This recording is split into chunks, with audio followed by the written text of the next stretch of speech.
to news across the galaxy where they talk all things LA Galaxy with the Nag Boys. Let's start nagging.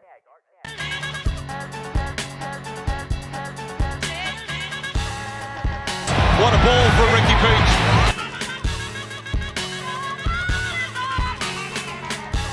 Across the galaxy. Keep on nagging, guys.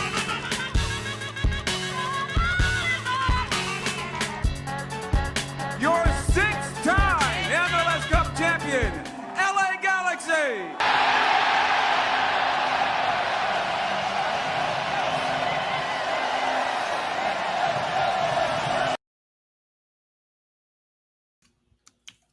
Every time we watch that intro, it's the same reaction from us when we're in the side of the screen. Like, damn, I can't believe that happened not too long ago.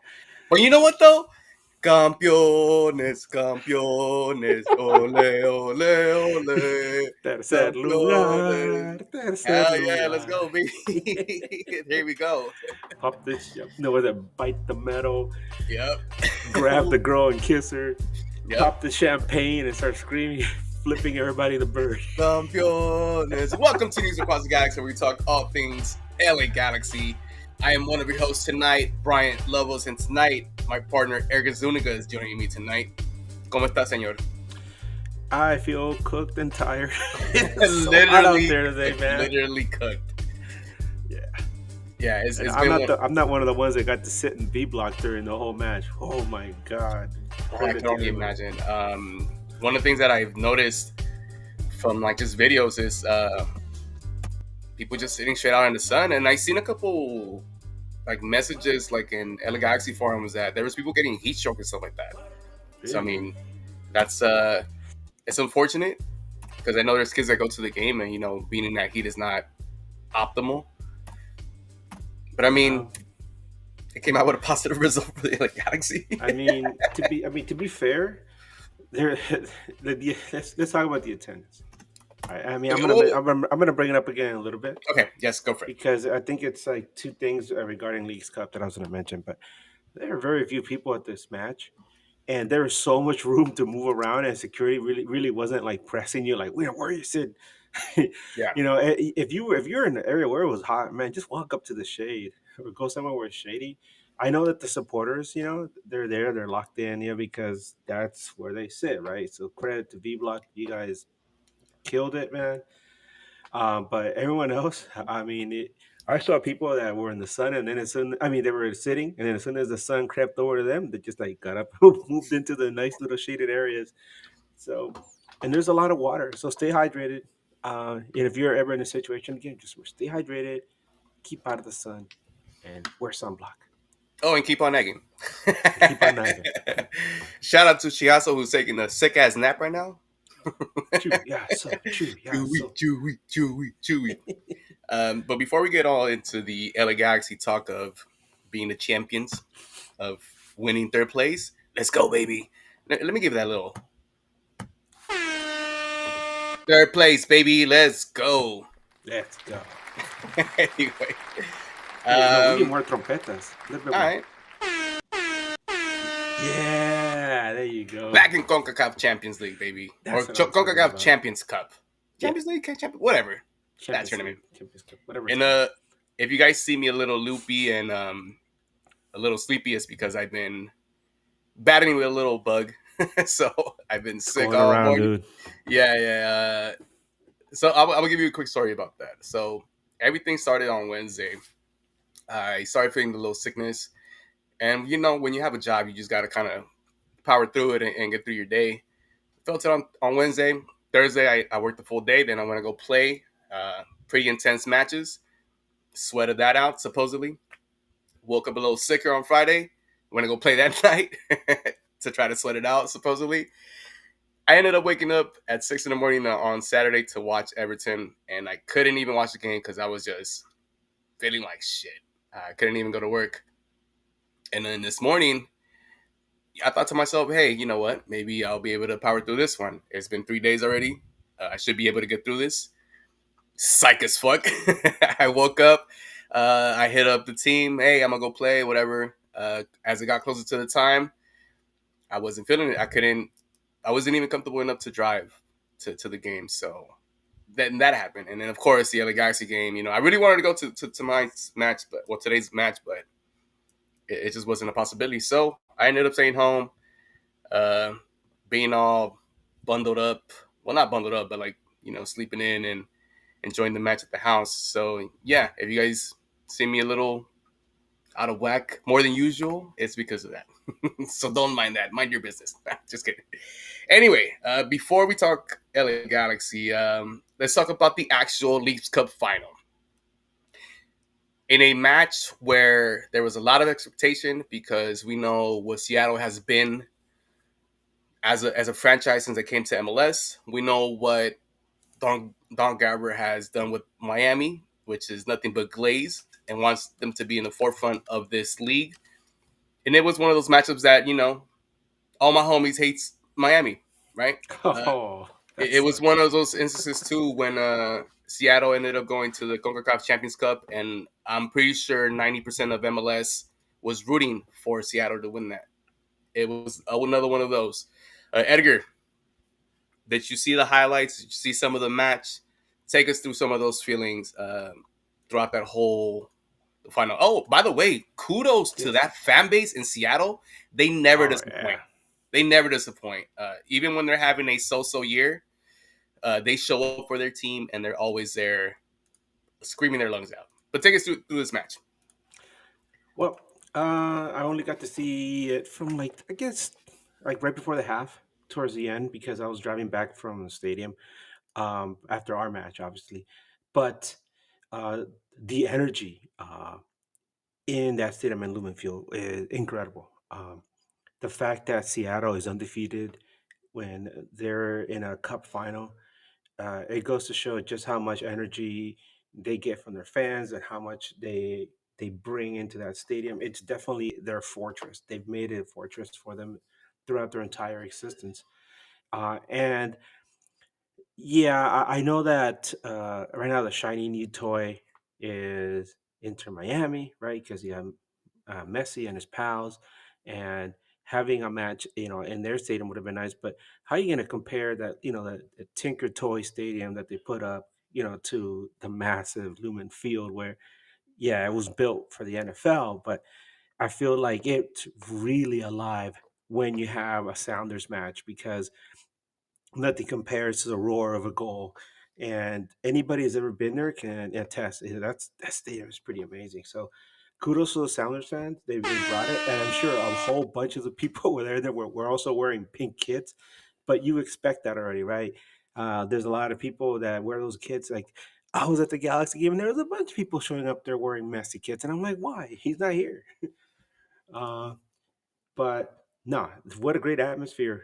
And this is where I want to transition real quick though, because there's so many ways to talk about what happened in this match and in the third place match. But you have Leagues Cup, right? Leagues Cup, and this is what I was attesting to earlier when I was talking about the attendance numbers and all that.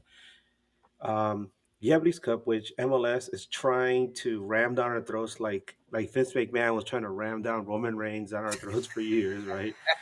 As the baby face to represent their company. If you follow pro wrestling, you know what I'm talking about. But it's kind of like this is something I want you to enjoy, and I want you to accept it, whether you like it or not.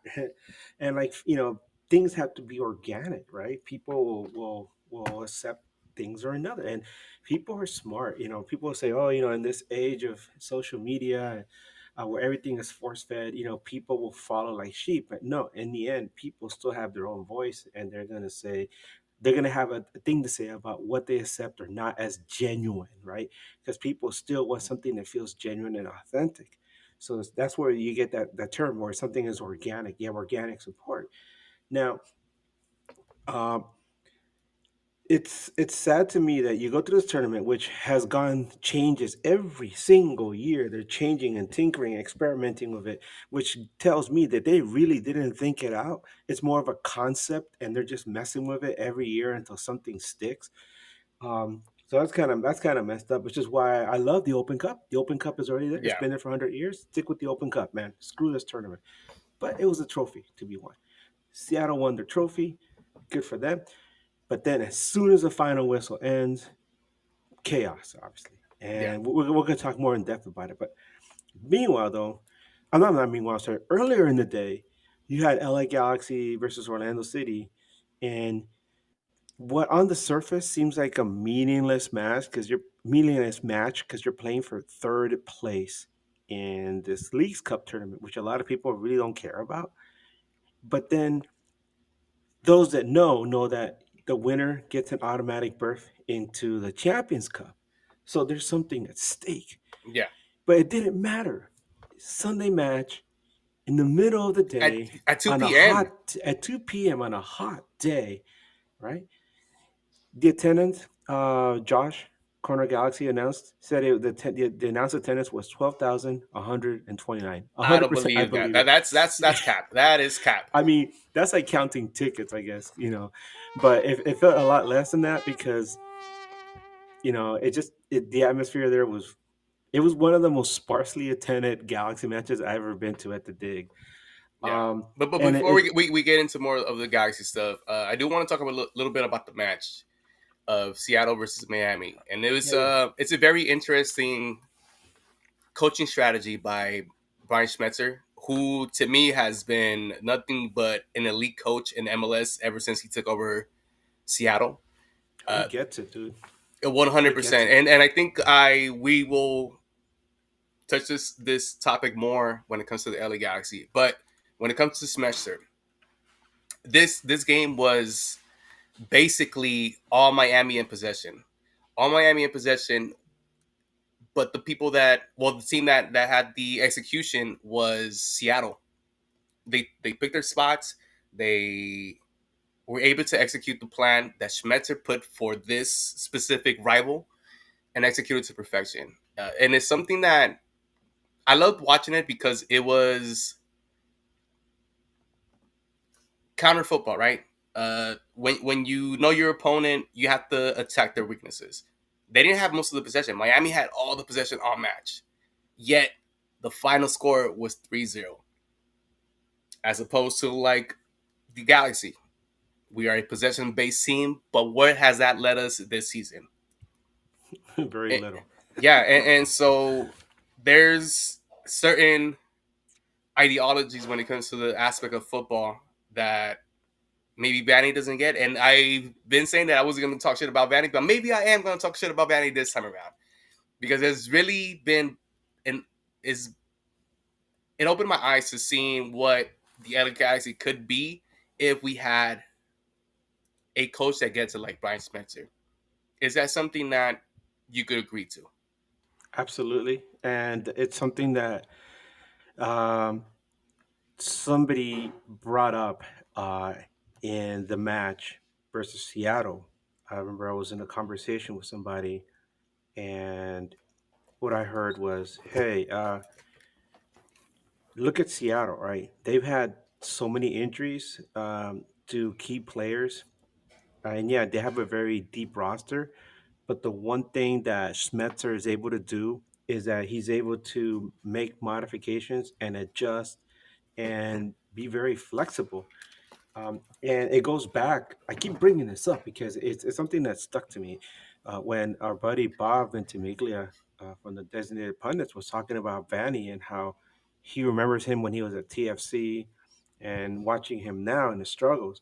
He says that for Vanny's systems to work, everything has to be perfect. Players had to be healthy and everybody has to be on the same page. So when there's adversity, it just doesn't work and things fall apart. And then you have Schmetzer here, who's had injuries to like a lot of important players, and they've had to do a lot of rotation.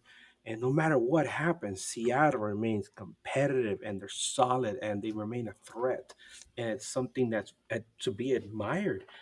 And it makes you wonder, like, yeah, Schmetzer has Vanny in his pocket, but at the same time, you're like, hey, why can't Vanny do something like that? I mean, yes, you don't want to copy somebody's homework, but at the same time, you want to be successful. So figure out ways to maximize what you have.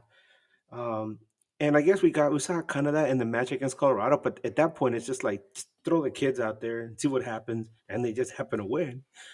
But now that the Champions Cup is in the bag, maybe we'll see a little bit more looser play at towards the end of the season.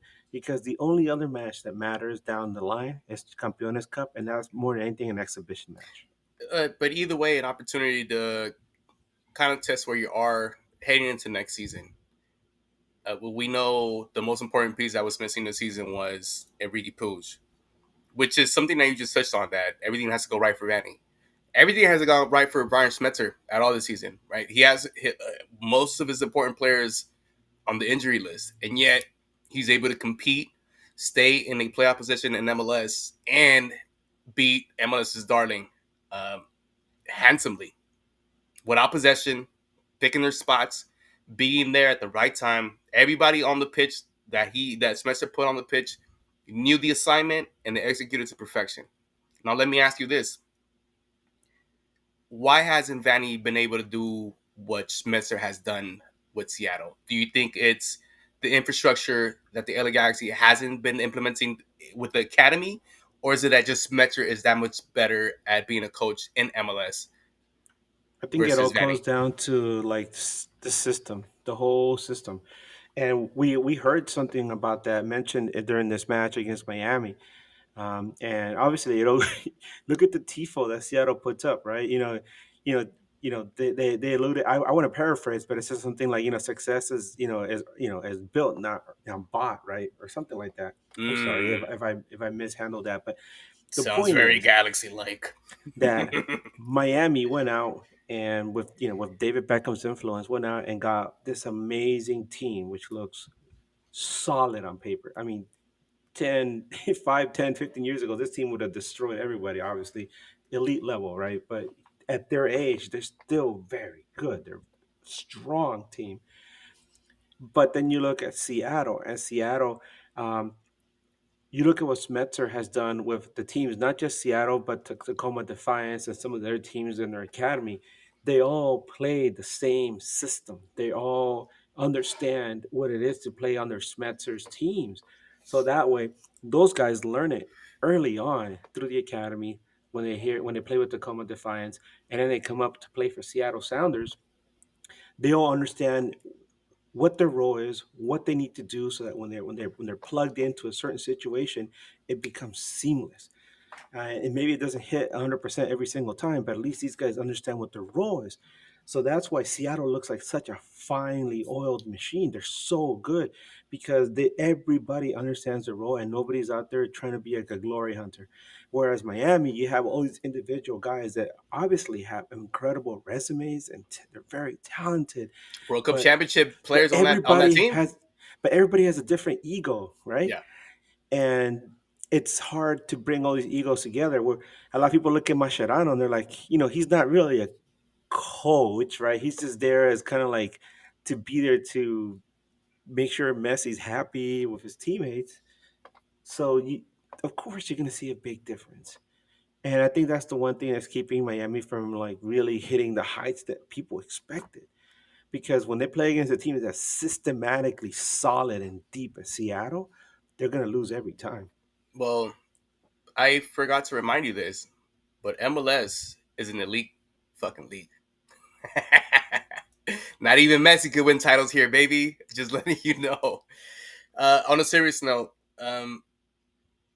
with the academy stuff, I know when Vanny came in, he was a big advocate that they wanted to implement a system where it's seamless as what Seattle does when you come in and do all that stuff. And I think one of the players that kind of, in recent memories, like maybe like 2 games ago, that got that was a defender named Randolph, the center back.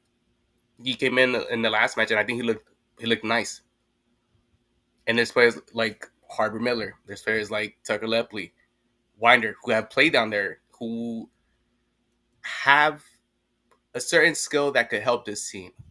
It just so happens that from my point of view, and now this is where I'm going to talk shit about Vanny, he doesn't give them the enough time and maybe the enough reps for them to be an important piece for his team to actually put them into times where players are out. Ricky Puig, right? But then again, nobody can really fill those shoes. So it's hard to navigate those type of things. I know I'm not a coach, but Vanney has seen this before, and I'm pretty sure it's tough. But if Smetsa could do it, why can't Vanney? There's another issue I think it's affecting this team. And it's like a certain level of attrition, because there are things that I saw in this match that I can't. You kind of seen signs of them uh, during this very long, frustrating season, but it seems like there's some disconnect between the different players because there were times in this match.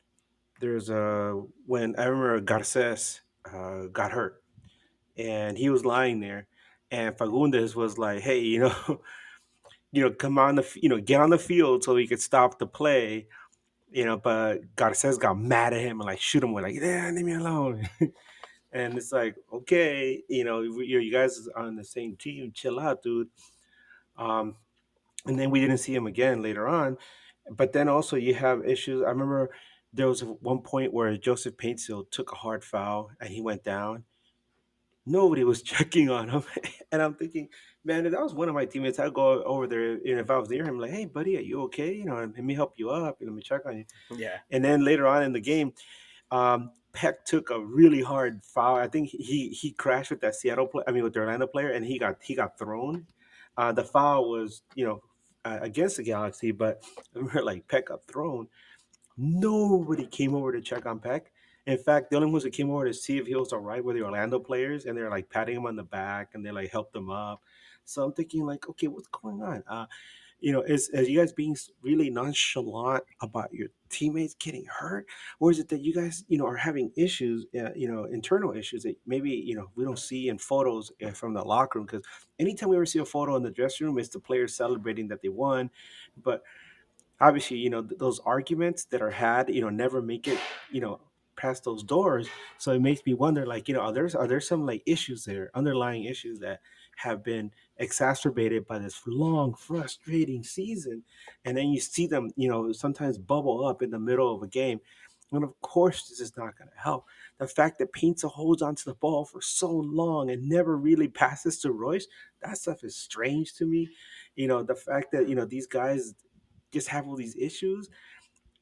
I know that's a product of having such a long, hard season, but it all boils up into this nasty, ugly, uncomfortable thing to look at, which has been the 2025 season.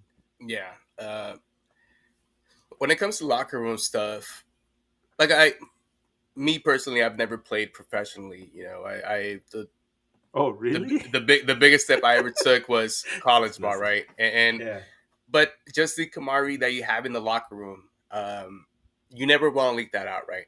Because that shows weakness to your opponent, and that is a fact. But if you do have a gripe with somebody, you always have to tell them directly what it is, and it shouldn't leak out on the field on some low key fuck this guy shit, like, oh, I don't want to pass him the ball type thing. And so I don't know if that's the deal this season with the LA Galaxy, but there's something going on in that locker room. Maybe because Ricky Puig is not there, that's why this season has gone to shit. Well, not just that, but because there are a lot of locker room leaders there that are gone. Martin Cáceres was one of them. Um, Brugman. Brugman was another. So was Mark Delgado. These are all guys that were very well respected and carried some clout. I know a lot of people are saying, why was Cáceres brought back for the 24 season? Because he was, you could tell he was getting long in the tooth and he didn't have the legs he used to anymore. But that's because he was such an important presence, in the dressing room. A lot of times there are players that do not produce, as much as you would hope, right? But they're kept on a roster because they're the glue that binds a lot of teams together, and because of their experience, because of their attitude, and you don't have that, right? This is part of the MLS Cup hangover. Those guys are gone, and so that and so now hangover, that's it for a whole season, though. yeah, but now you have like this group of guys that are. There's no way they're going to replicate what happened last season, But in the whole process of this, it's like when you have like a really good movie and then you have a sequel that just falls completely off the mark, and then you like wonder like what was it that made that first one so good, and then you realize there's these important figures that should have been there, but they're not there anymore because it just isn't possible. So I'm glad you said that because we as podcasters, we try to hype up the next season. Hey, we just won a championship 2024. Next season should be a breeze. Even though if Ricky's out, we have the depth for it, etc., etc., etc. We signed Christian Ramirez. Thought he was going to be able to replace some of the efficiency that Dejan Jovic has done. Cap. Meh. Let me get the little sound. We thought Lucas Sanabria was going to be able to do the work rate that Mark Delgado does. And then on top of that, we're relying on a young, nasty man, Nacimiento, to do the work that Jovic did. Not saying that Nasty Man can do it, but he has had a couple matches where it took him a minute to get into to a certain form. So it's been very disheartening to see the LA Galaxy this season because when you win the championship, you expect them to go back to back when you have that strong of a roster. But without Ricky Puig, I guess no Ricky, no party, and that's the second thing about it. But let's talk about what happened at the end of the match of Seattle and Miami. Because I think that is the most disrespectful thing you could do, not just for Leagues Cup, not just for MLS. I just think in football, in the world in general. Yeah. Sore loser shit is not to be tolerated anywhere in the world, especially because MLS is the biggest league in the world at this level.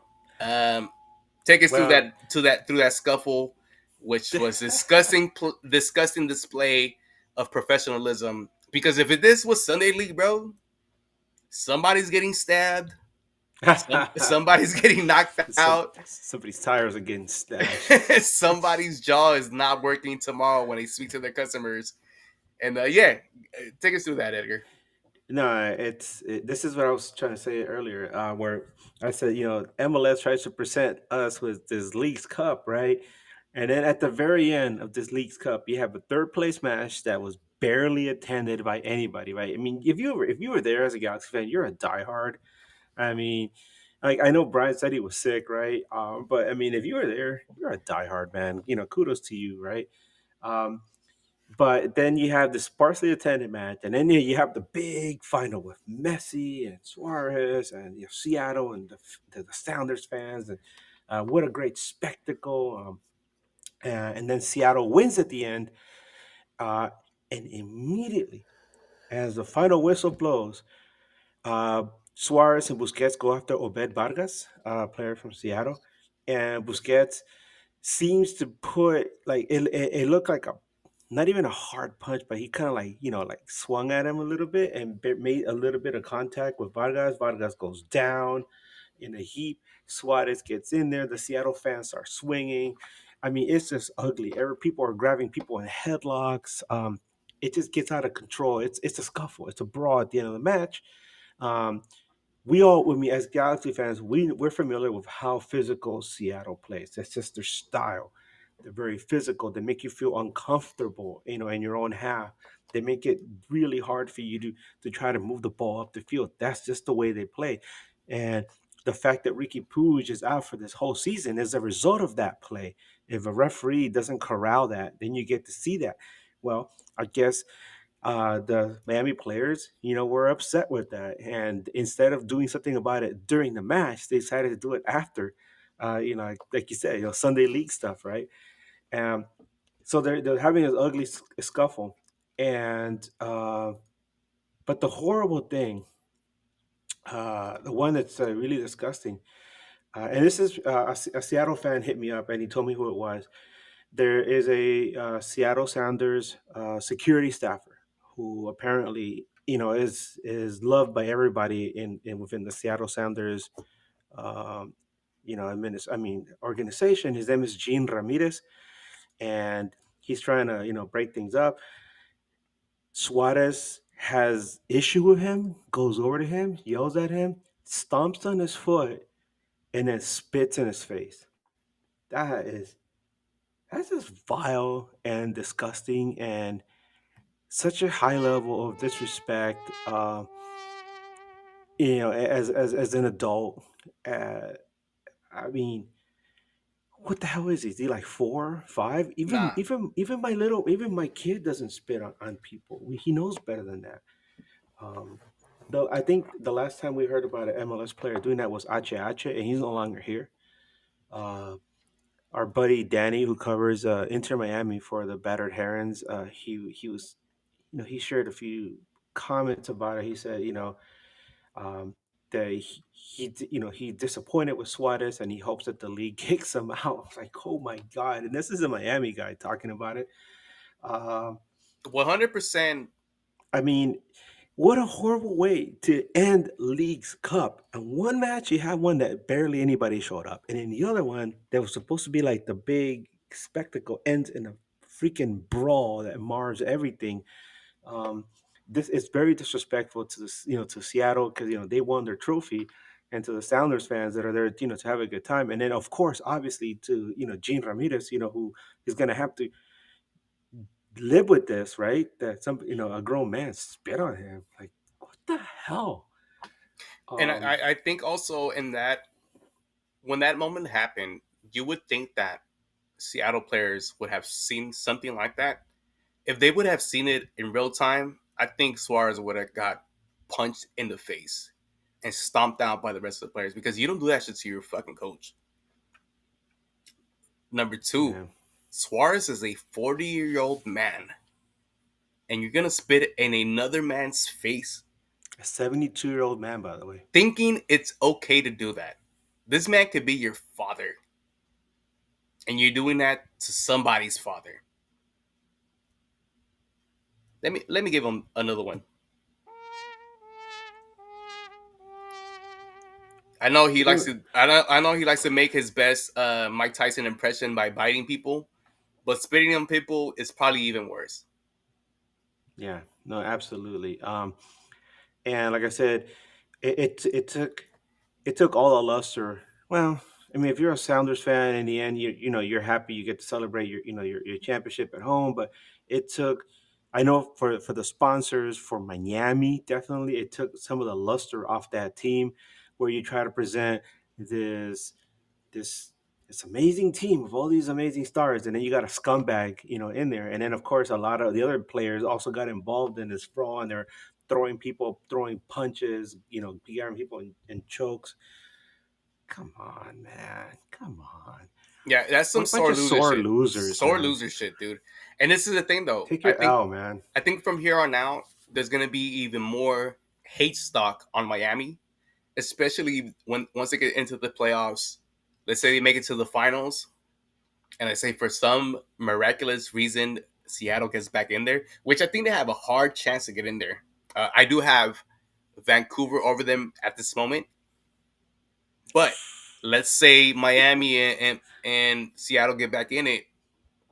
I mean, all of MLS is going to be all Seattle. I mean, all of MLS was Seattle today. Yeah, and I it's mean, going to be except part two. unless you're a Timbers fan.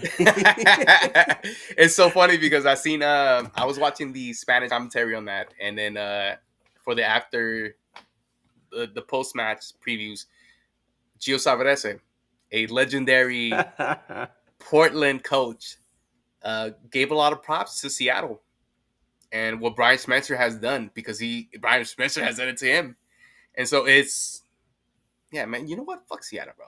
I mean, Miami. My bad. Damn, look at That's that. where the loopiness comes in with the pill. That's a Freudian slip, bro. I mean, yeah, fuck Seattle. Fuck Seattle. Because we hate them. But, well, I'm going to ask you this.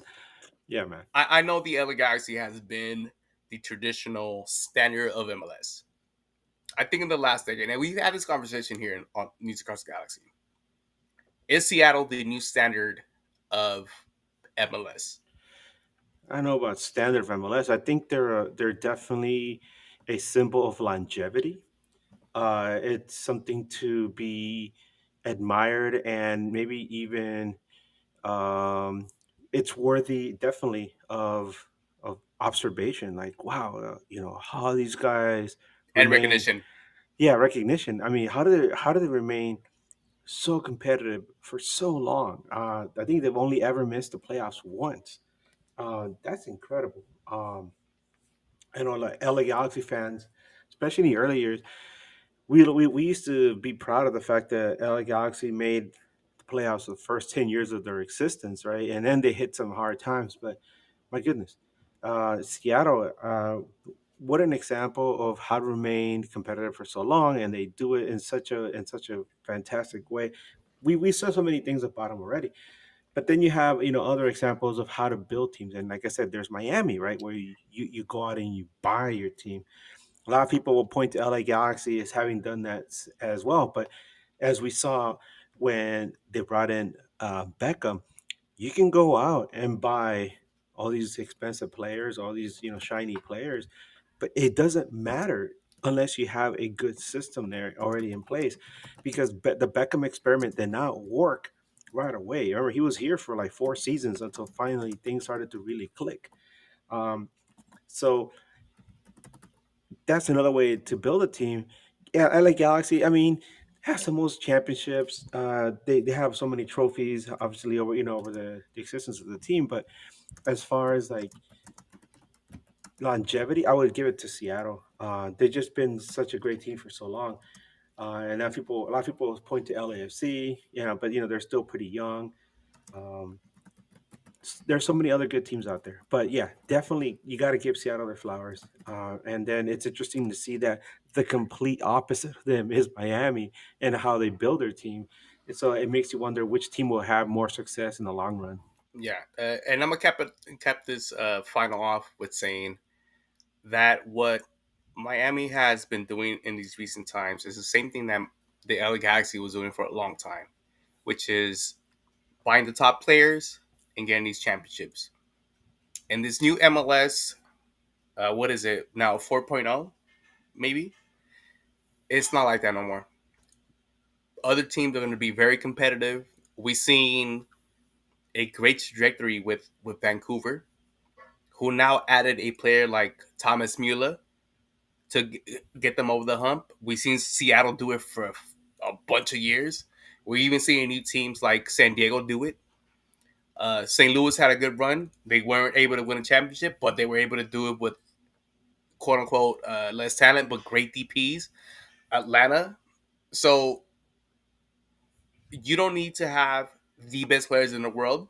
You just need to have a great coaching staff to put the right players at the right moment, at the right time, and you're able to win championships.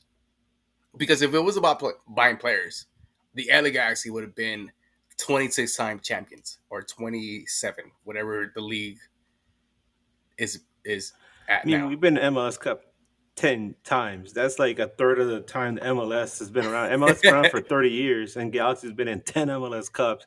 Dear God, imagine if they would have won those 10. And I guess that goes back to that whole parody thing that MLS is trying to do, which is great. I don't hate it, but it would have been that, right? And I like to see the parody of it. But anyway, enough of the final. Congratulations, Seattle. I'm not gonna hate on it because I think it was deserved. Well And deserved. not just that. Fuck Miami. Oh. We always gonna hate the new kids in the block, just like we did the fucking noisy neighbors. We're always gonna hate on them. But this one specifically is gonna attract a lot more hate because of what just happened at the end of the match. And I think that's disgusting. There's no place for that shit in our football or American soccer. And we want to grow this league. We don't want to see none of that shit. Take your L with grace. Hey, I know you won in Europe. I know you got World Cups. But this is the big man's league, baby. MLS. MLS is king. Not even Messi can win the fucking title here. I mean, look at LAFC, man. LAFC just got Son. and they just took an L to San Diego, just like we did. Exactly. Oh my God, that San Suck a Diego dick, team. LAFC, but fuck you, San Diego too. I keep thinking. I mean, San Diego is definitely a good team this season. I keep thinking though that they're gonna have the same issue that St. Louis did, where they were amazing that first season, and then they get into the playoffs and they run into Kansas City, and they just got folded in half. I was like, damn, because they didn't just lose. I mean, they got destroyed. So, talk about Kansas. Dejan Jovic, oh 16 my God, goals I in the dude fucking scored season. 16 goals, man. Yeah, I saw him score a brace here the other day, yesterday. Oh, I miss Dea. Miss you, man. Esta noche no me quiero Well, pensar en ti. um, yeah, but yeah, let's switch over to the It's an LA Galaxy match. to Yeah, LA Galaxy, and first and foremost, I just want to say kudos to Lars, the mighty Lars, for let's having go, this baby. amazing breakfast. You guys had pancakes and sausages, and I mean, you guys were out. I mean, I got there a little bit later, but you guys still had food when I got there, and you guys hooked me up. So thank you. I really appreciate it. That was really kind of you guys. And of course, today we had the return of Angel City Brigade, and Outlaws ended their silent protest as well. So now we had, V Block was back in action. You could hear them right away. So it was nice to see everybody there for this sparsely attended match, but at least there was, a little bit more to the soundtrack of the dig. But yeah, that was just like those vibes getting to the stadium. I just wish it was like I kept thinking, damn, I wish this was like a regular MLS match because there'd be so much more people and there'd be much more of an atmosphere. But it was just nice to see people that really cared being there, trying to make the most of this match.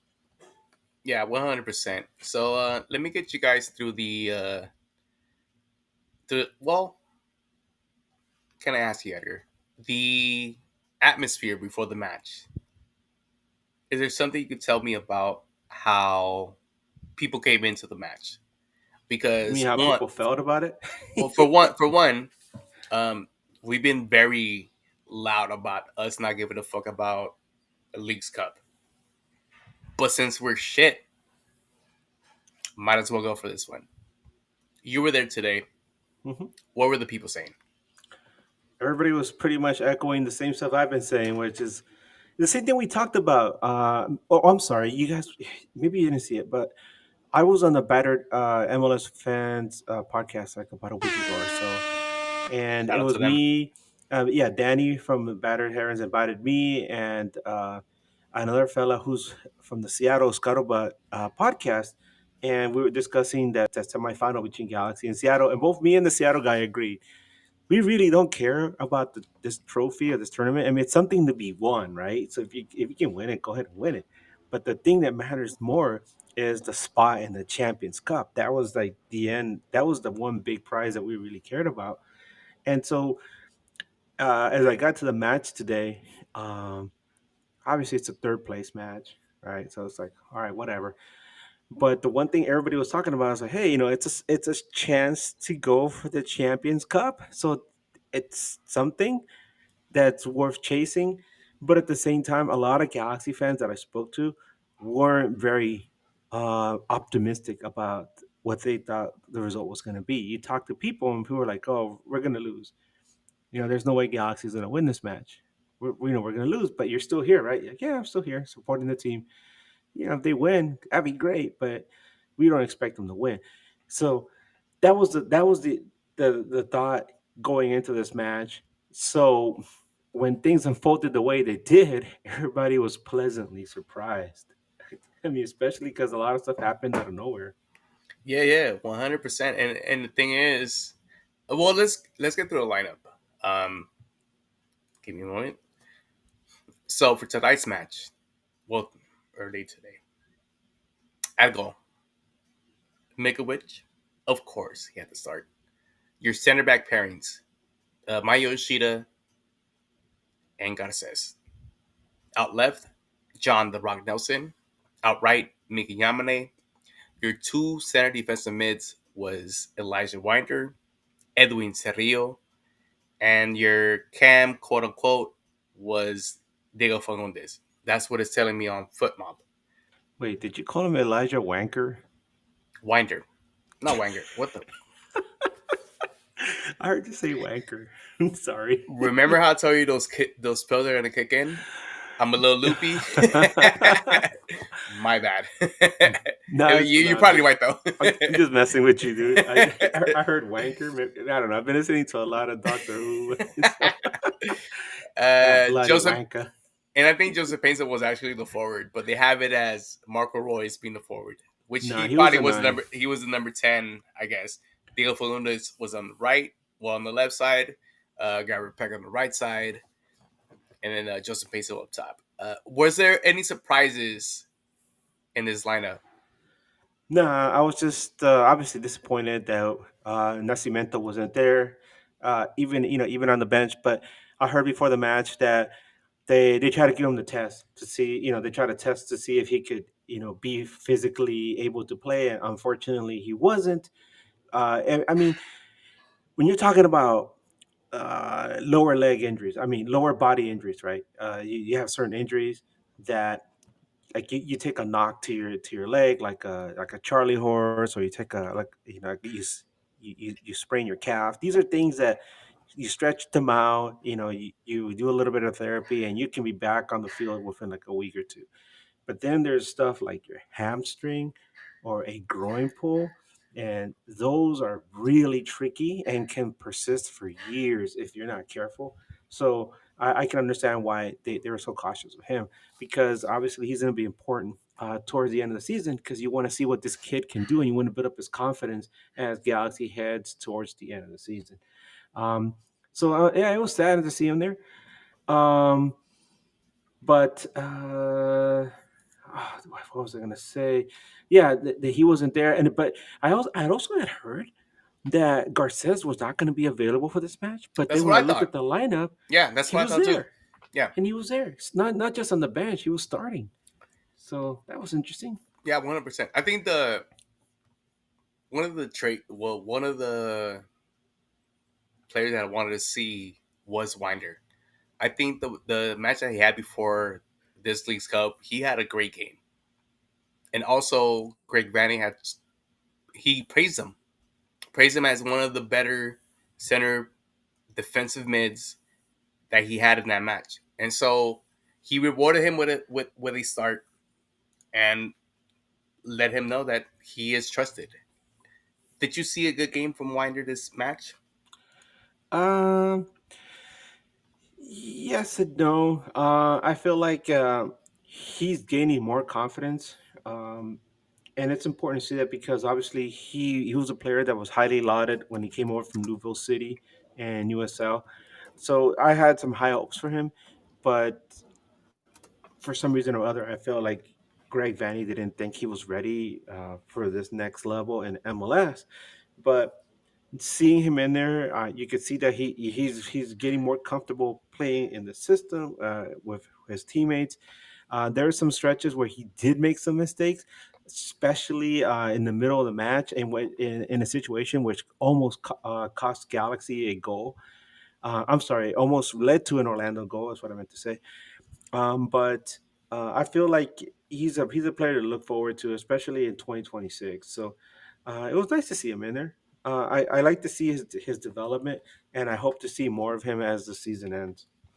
Yeah. I think you're spot on in that. I'm sorry. The pills are like kicking my ass right now. Sorry about that. Yeah. So the stats. Yeah, my bad. I'm sickies. So in this match, the possession status were 56% for the LA Galaxy, 44 for Orlando. Total shots, 11 to their 16.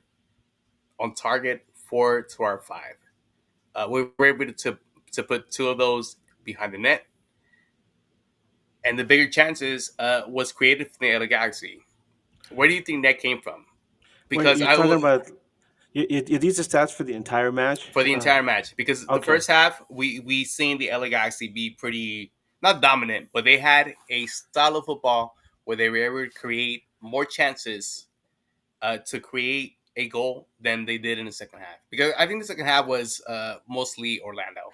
Yeah, I was gonna say because in that first half, it felt like LA Galaxy dominated swaths of that game. I mean, of that first half, if they're just controlling the flow of the game and trying to dictate, um, how the game was going to be played. But uh, that second half, obviously, Orlando started to pile it on, and we knew that was going to happen. They're going to make adjustments to try to force Galaxy to make mistakes in their own half, but in that first half, it was just nice to see LA Galaxy, have this kind of dominance on possession.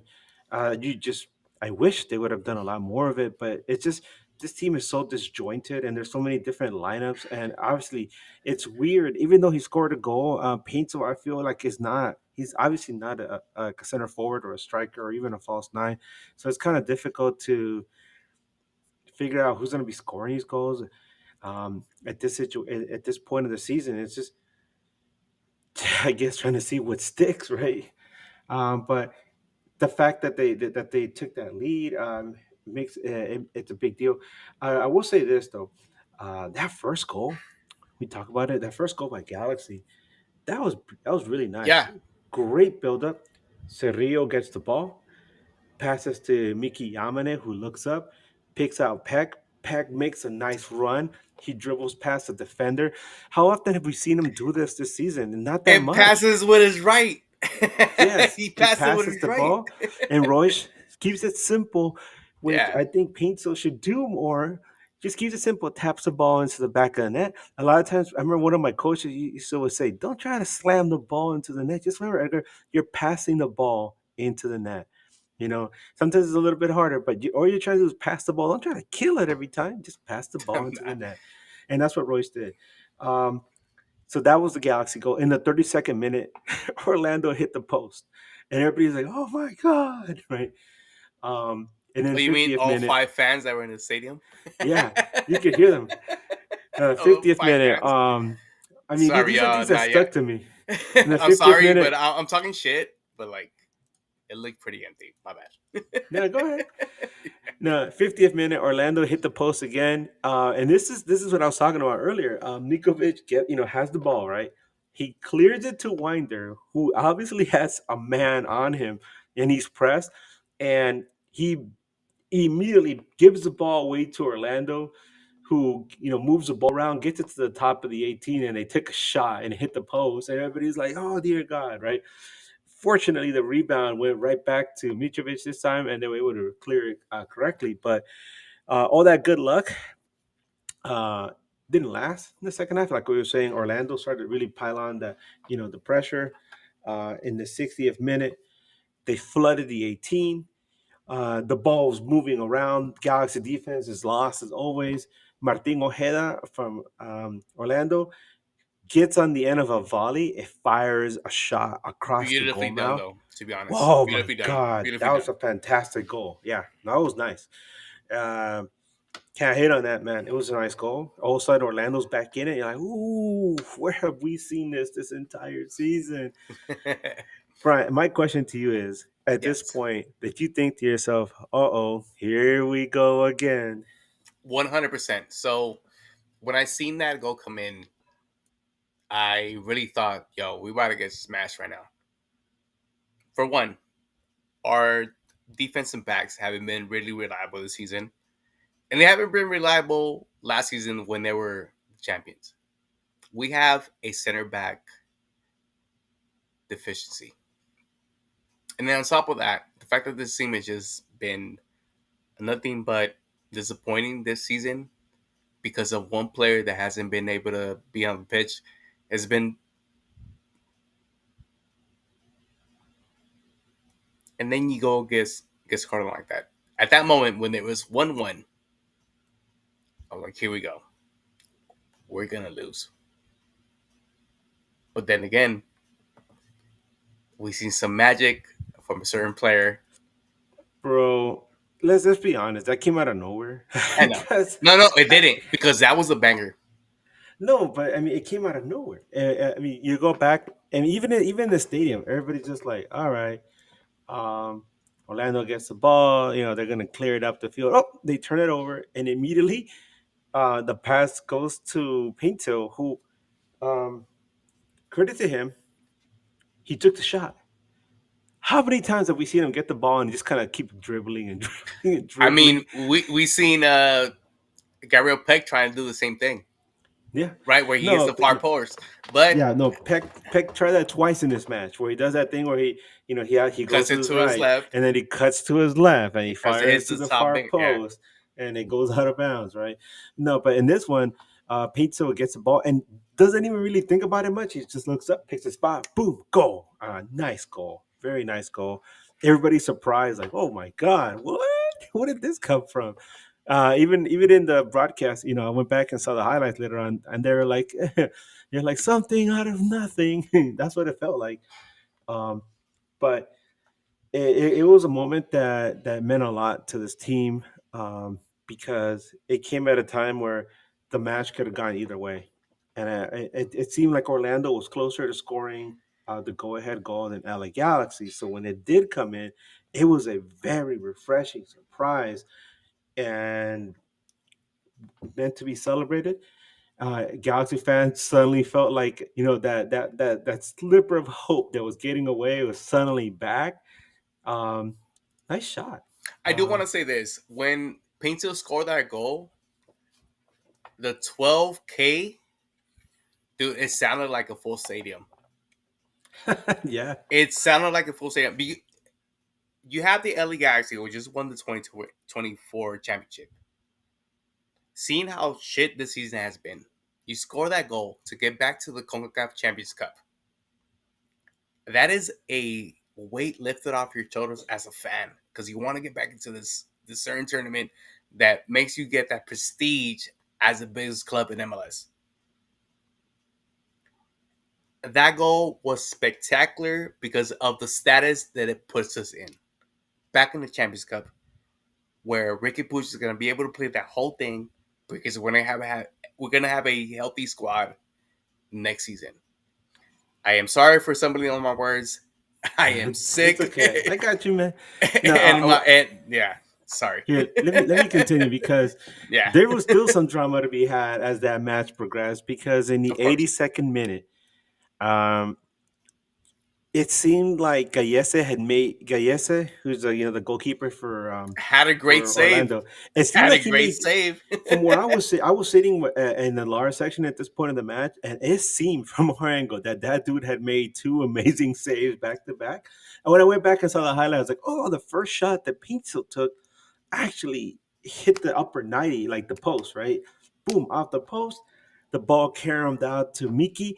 Miki stepped up, took a really good shot, and then Gallese makes this amazing reaction save. And everybody was just like, oh, I mean, you should have seen that stadium. People were like, oh my God. It was like watching somebody get dunked on, right? Like in the NBA. Everybody was like, oh, that's incredible.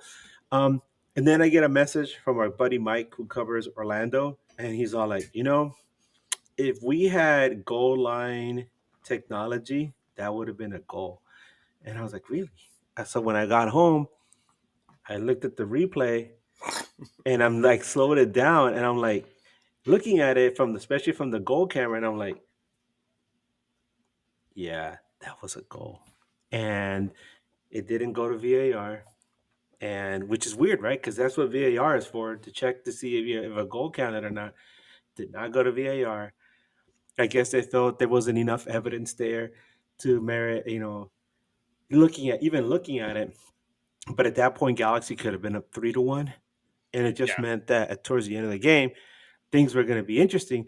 And if you guys saw my tweet, I said Galaxy tried really hard to snatch defeat from the jaws of victory at the end of the match, because they gave Orlando so many chances to tie that game. At one point, Mitrovic held on to the ball for so long. Right? You never see this call, right? The 8 seconds for holding on to the ball. Yes. They called it, right? And they gave Orlando a corner. And you're like, no, you're not supposed to be giving them these chances to the end of the match, man. Yeah.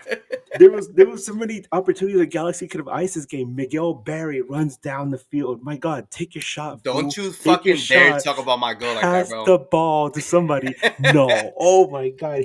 I will say He this. messed that up. Yeah, like that one opportunity that he had taken it from the left wing. And he had that 2-on-1 with Painso. I think that should have been the goal. Just to ice the game. Yes. And that's when you look at Barry and you're like, yeah, there's a reason he's not starting games. Oh my That's horrible. God. But you know what, There's though? a reason why this team is where they are right now, and these But are you know the what, reasons though? why. You know what, though? We're back in the Champions League, baby. Let's fucking go. In the end, that's what matters, right? Yeah, that's what matters. Hey, you know what though? It's funny to me. At the end of the match, I messaged Mike, right? Shout out to Mike from Orlando Mike, City podcast. Yeah, Mike is the homie, dude. I love that guy. He's cool. He's cool as fuck. Yeah, I'm like, what did I tell him? I was like, sorry, man. And he's just wrote back, nothing to apologize for. We didn't play good enough to win. I said, thanks, Mike. I mean, instead of like, spitting on me or trying to bite me or trying to punch me, Mike gave me a compliment and I took it and I appreciated it. And that's the way it's supposed to be, right? You lose a match, you're like, hey, we're in the better team this time. You're a better team, Yeah. and like they beat us last time. Now we beat them. That's just the way the sport is played. And now, a lot of people were saying this is going to be the longest offseason ever because everybody's already looking forward to the Champions Cup next year when Ricky Puig will actually be in it. His first time in the Champions League. Yeah, and then here comes Concacaf Champions League. And then here comes a question, right? Where a lot of people have been throwing around, and you've seen it not just us asked from us, but in other Galaxy pods is, should Galaxy bring Ricky Puig back this season, or should they just wrap him up in bubble wrap and save him for next season? I want to know what you think, Bryant, and also anybody is listening to listening to us right now in the live chat. If you guys want to chime in regarding this, what do you think? Should LA Galaxy bring Puig back this season? See how he does with some of the kids that are out there already. See how he connects with Nascimento. See if maybe he can bring back the mojo for Peck and Paintsville. Maybe get them on the same page again. Or should Galaxy just say, no, we're going to shut him down for the season, bring him back next year, and have him go? What do you think, Brian? I think what ES Uper 1 has said is correct. Let him himself work out into what they have going on right now. Ricky Puig is our greatest player right now. If we don't have him, we don't win anything. That is a fact. It proved it last season, 2024. I mean, he wasn't the main one that won us the championship, but he got us there. Brugman took that burden. Now, with this team that we have right now, who have looked great in the Leagues Cup, we have the pieces to not only win Concacaf Champions, but to win the league next season. Because Vanny is so reliant on that system that revolves around Ricky Puig, with a healthy Ricky Puig, sky's the limit. And the sky's the limit by far. And on top of that, I think the offseason, when you have something that could bolster up your full roster to give you a better defensive back, will be available for us next season. I think I look at some of the response in the chat, and you see that everybody wants to see him play. I think, but this is the thing I hate, because we just seen Smetzer fucking beat Messi without his best players. Yeah. And so I wanted to ask you this: is Vanny the right coach for this system or for this club? Because there's a Giovanni Savarese who's doing commentary, and he has done it with Portland multiple times. Could we be in the verge of something special if we had the right coach, especially Isn't because we have the disposable money to do anything we want in MLS. isn't special one available? I heard. Hey, don't even tell me that, bro. I heard he's available. I heard he's Hey, available. Imagine you if Galaxy's like, Vanny, thank you so much for everything you've done for this club. You won as a cup. Hey, special one. Come here, listen, buddy. listen. I'm sick with the flu, but I'm also sick with horniness with bringing Savarese to bring us another fucking title in both MLS, Concacaf, and maybe even compete in the World Cup of Champions. Is that something you could fucking maybe see? My bad, dude. The pills are. No, no, no, no. No, it's fine. I mean, I've always liked Vanny. I've known him since he was a rookie, and I've always felt he's been like a. He feels like the kind of person who's like a company guy, somebody who understands, what the Galaxy way is.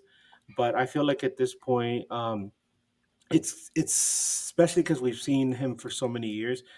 Uh, when things just aren't working the way he wants them to, it's just very difficult for him to find a winning solution. We've seen that already. And we just talked about how Schmetzer, despite all these issues, has been able to put these competitive teams. But also, it goes to what they've been able to do. Now, look at what LA Galaxy's been dealing with, right? The past 10 years, especially under Klein, the focus was on sell shirts, get butts in the seats, and maybe if you can, try to put together a team that can at least look good on paper, look flashy here and there, and maybe win something. Obviously, that did not work. And then the last, what, since 2020? Since 2019, 2020, it's just been so much chaos. I don't want to say chaos, it's just so much uncertainty and so many things. And the one thing you look at Seattle is that all this time, there's just consistency, and they have like a system there, and it's almost like an assembly line the way that they do things, and it's very consistent where they have the general manager. Actually, it was Garth Lagerway. He's gone now, but Schmetzer's in there, and he knows what he wants, and he talks to his general managers and his team ownership, and they get him what he needs, and everybody buys into that system, so they have this set up now. LA Galaxy has had so many things go differently, and then the fan protests, and then you had amazing year last year when everything just fell into place, and then It was this perfect year, last year. yeah, Everything and was then perfect this last year year. you had people that left, and you had injuries and all these different factors that went into it, and then you had another fan protest. It's just been like a big mess, and all Vanny's just like trying to figure things out. Some weeks it looks good, most weeks it hasn't. So it's easy to point at it and say, you know what, maybe you reached, your plateau. It's time to see what somebody else can do. The Vanny experiment, do you guys feel it's worked out? Do you think it's time to move on from Vanny at the end of the season? And this, Um, I think that's a big question within the Galaxy community, and not just the Galaxy community. I think just in soccer, Vanny, as much as I love him for being the coach that got us the sixth championship, has he been able to adapt? Because there is one coach in this league right now who has been able to adapt to every era. Brian Schmetzer. Brian Schmetzer has been the lead coach of MLS, and I think by far. He has won 5 championships at home, Concacaf, League. He competed in the World Cup of Clubs, and he has all these accolades. Vanny lacks in that aspect. It only goes right when everything is in form. But the one thing I will say about Seattle that they've been very, very smart is that they've been able to not develop, I'm sorry, put together a very deep team. And that depth also goes not just for their system and their academy, but also the players that they bring in.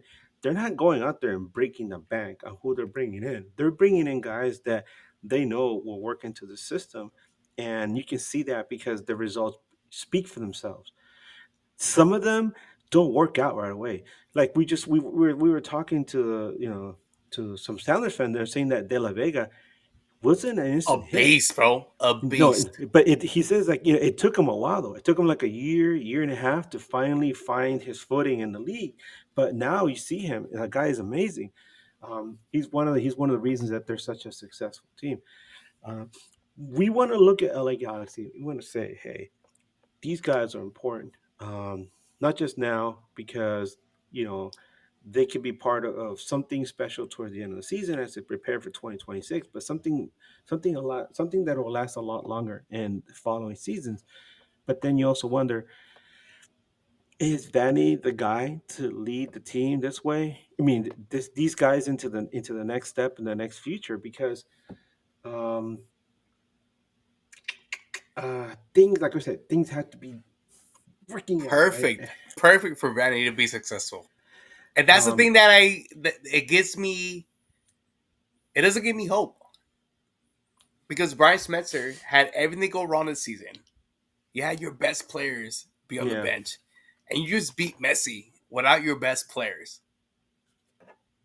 But what did the Galaxy do? You had one of your best players out for one season, and you're in last place. Yeah. Last season, Schmetzer played us without their best players too, and they took us to the brink. A 2-1 victory that we had already a defeated and depleted Seattle Sounders. In a tough match. All this talk about coaching, it reminds me of something that I always hear from a friend of the show, Ivan, who covers LAFC. Yes. Shout out to Ivan. He's always messaging me because LAFC has their issues with Chirundolo, right? Especially right now. You go on their right chat, now with Sun, they're like ripping Chirundolo apart, right? And they just fucking lost to San Diego. Yeah, that's what I'm saying. So they hate man. Dolo. Fuck San Diego. Oh my god, straight up. So anyway, what I was trying to get to is that he keeps messaging me and saying, why doesn't MLS invest in elite managers? He goes, they're always, going out and trying to get elite players. Like obviously, Son just came over to LAFC. You have Messi over in Miami. Mueller's going up to Vancouver. Why doesn't MLS try to invest in bringing in an elite manager or at least high-level respected managers and see what they can do? And the one thing that he complains about is you have these managers. Some of them are still learning the game. Some of them, have not been tested on a global scale. And yeah, they're okay for Concacaf, but Concacaf is such a shallow pool. We got to remember that. We think about MLS as like a very good league, but it's still within Concacaf, and Concacaf is still something that it's imperfect. It has so many rough edges, and so bringing in a high level manager would be fantastic. I said Jose Mourinho, he's available right now. What if some MLS team decides, you know what, fuck it, let's go out and spend on Jose Mourinho, see what he can do, and give him a shot. And it might just be the one thing that compels other MLS teams to go out and do that same. And then maybe at that point, MLS is like, you know what, we're bringing in these elite coaches. We need elite players. Let's raise that salary cap and see what happens. I mean, that's the next. Lefty's like his Ruth Gullit available. No, we should not speak that man's name. No. Hey, but that's the next step in MLS, to bring in good coaches that can actually coach a good team to be at an elite level. But we have them here. We have Brian Schmetzer. We have Savarese, who doesn't have a job. I mean, if Vanny's not the guy to take us to that next level, where, for me, in my perspective, the next thing we should be go get is the Concacaf Champions. That is the next step. We got in there. We got into the dance. We are a Concacaf Championship team. Let's get the second one. We already got the sixth one from the league. Let's go for the next one, which is Concacaf Champions. Yes, sir. Might as well. Yes, sir. Anyway, for this match, let's give some awards. Awards. And you guys on the chat, you guys could play some awards. We have The Game Is Off, which is the Geo Award. Why do we still have that name for it? If it's Because properly. it's Geo, man. Game is off. As Usurp One says, look at Columbus with Wilfred Nancy. Super one. Yeah. That is very important, right? Yeah, Wilfred Nancy. And you it's got to not remember, just Wilfred Nancy. Montreal gave him up too. Montreal had Wilfred Nancy, and they had a good season with him. And then they just just bottled it and fumbled him and let Columbus have him. And you know had a worse season when Philly let go of Jim Curtin. Oh man! Hey Jim Curtin, if you're listening to this right now, come coach us, please. Jim Curtin, come coach us. Let's get some awards out. Yes, sir. Let's go with The Game Is Off for the LA Galaxy against Orlando. I'm gonna let you go first. God, that is tough. It's sad because this guy might get 2 awards in this one because of the way he was playing. I want to say, Joseph Paintsville. Just he scored that goal, right? But there were so many things he was doing in this game that we complain about, like holding on to the ball too long, not passing to Marco Royce, just running all over the place, and really not doing much with the ball. But then he scores. You're like, okay, nice goal. So, but that's been his game all season, right? So is his game really off? I mean, can your game be off? So I'll give him the game is off. I mean, and I know it's real strange to say that, but yeah. Damn, this is a tough one actually. Not because the LA Galaxy played great, but because I couldn't really pinpoint somebody that really fucked up. Actually, I can. On that first goal that Orlando scored, I think Maya Yoshida, because of his age, and I think 1 year does make a big difference from when we won the championship year. Because last year I think he was spectacular. He just didn't have Concacaf with him early enough for him to be solidified as that center back that we could trust. Which I mean, we could trust Maya Yoshida. But in that particular play with Orlando scored, you could tell his age. He turned as an 80-year-old man and couldn't get to the fucking ball or to defend his guy, and we got scored on. So I think I'm gonna give it to Maya Yoshida. Is that a fair assessment of that one? You could point to him as a scapegoat, but I just feel like that was just a defensive. Like the whole defense just failed on that because that ball was moving around, and everybody's just looking at it, ball watching, not being able to respond to it on time. And in the end, it was a good goal too. So yeah. Well, let's go to the honorable mention, the You've Got Heartman Award. Who had heart for you in this match between the LA Galaxy and Orlando City? My goodness. Give it a Zonka for not being on the pitch. That's terrible. No, I'm gonna say Marco Royce. I like that. When he's there, he's a calming presence. We saw that with Ricky Puig, and I like how he was able to score that first goal. Nothing fancy, nothing crazy.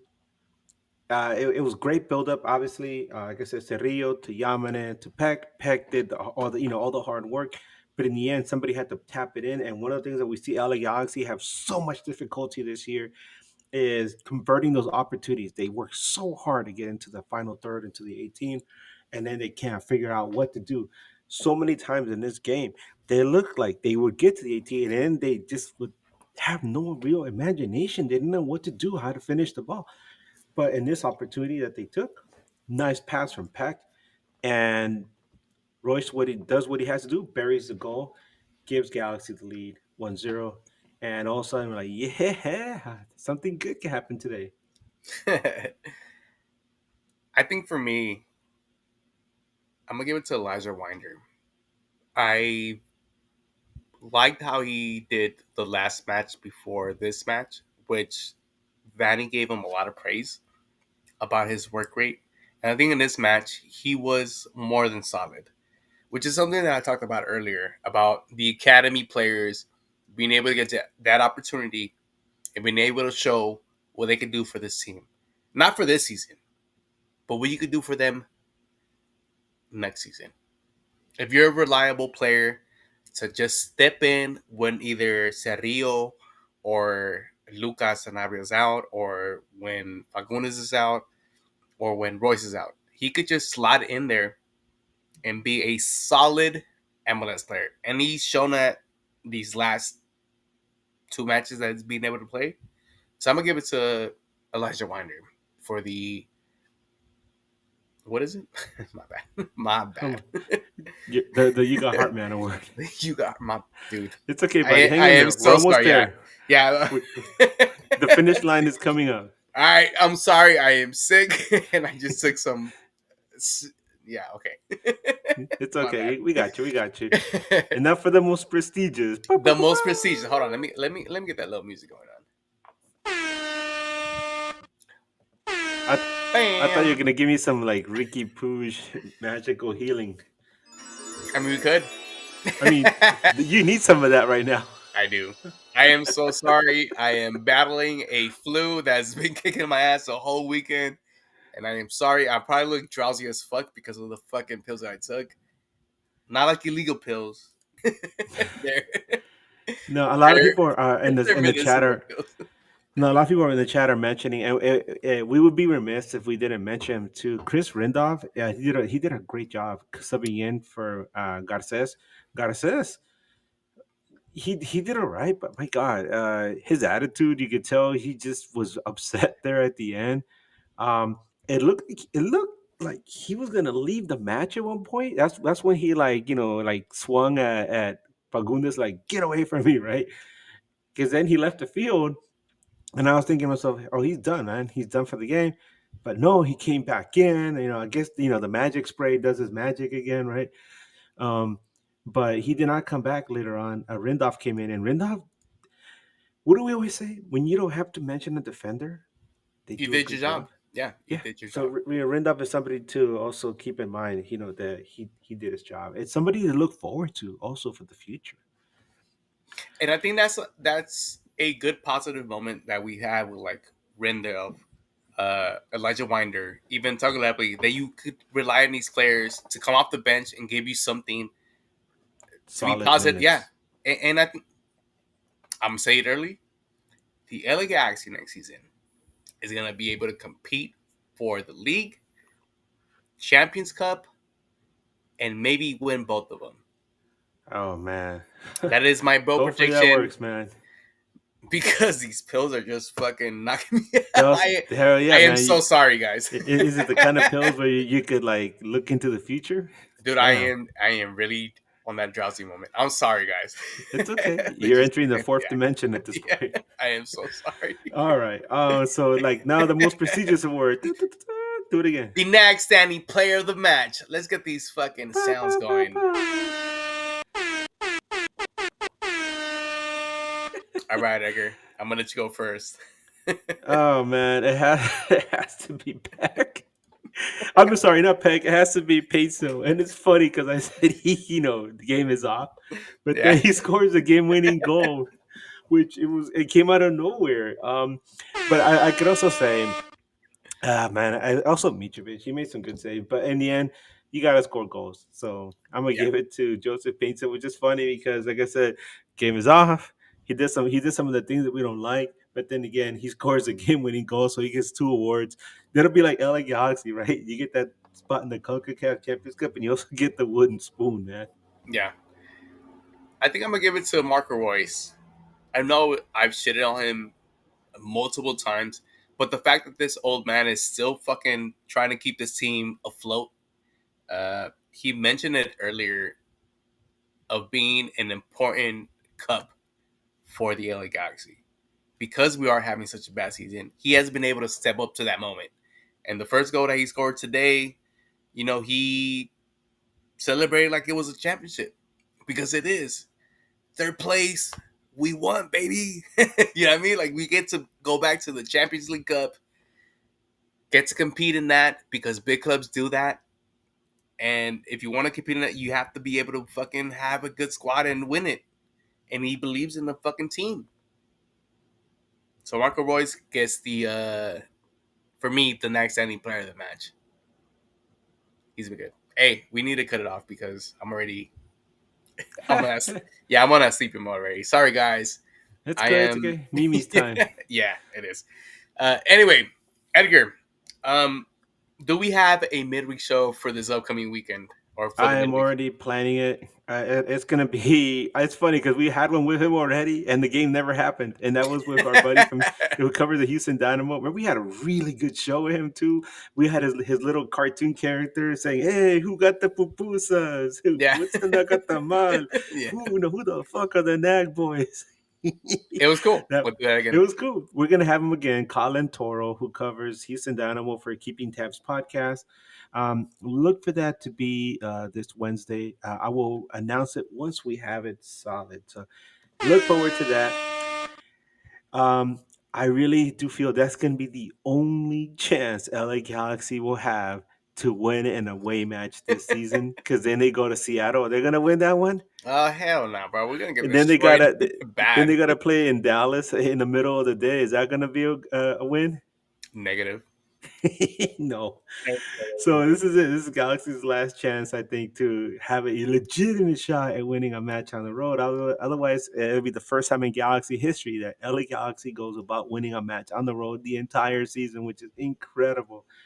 But yeah, look forward to that. Bryant, where can people find you? Sorry, dude. I'm already. If everybody on the chat give us the pray hands because I need to go to sleep. So thank you everybody who tuned in today. You can find me as Bryant Nags on Instagram and X. Edgar, where can the people find you? You guys can find me at the games wearing my awesome new Galaxy vest. If you've seen it, you see what I've been working on for the last few months. My Galaxy battle vest. It's like a heavy metal vest. Dude, it's fucking amazing. I seen the back of it. Chulada, papa. Yes. Thank to the homie Alpha for hooking me up with the graphic for MF Doom, the one that says the LA Galaxy one that says, all caps when you spell the team name, right? Yeah. No. So yeah, credit to him for the art in the back, and then everybody. A lot of people have been contributing pins and other things to put on the patches and everything. So thank you to everyone. But yeah, it's a work in progress. You guys are going to see this thing get better and better every year. But for now, thank you to everybody who tuned in with us. I know it's late. I know that Bryant is medicated. I'm really tired. But thank you so much for hanging out with us tonight. Thank you for nagging with us, and for everybody, Wu-Tang for life. We're gonna see you soon again. And as always, keep on nagging. Keep on nagging, baby. Sorry, guys. I'm out. I gotta go to sleep. These pills are kicking my ass. Sorry. Vamos, Galaxy.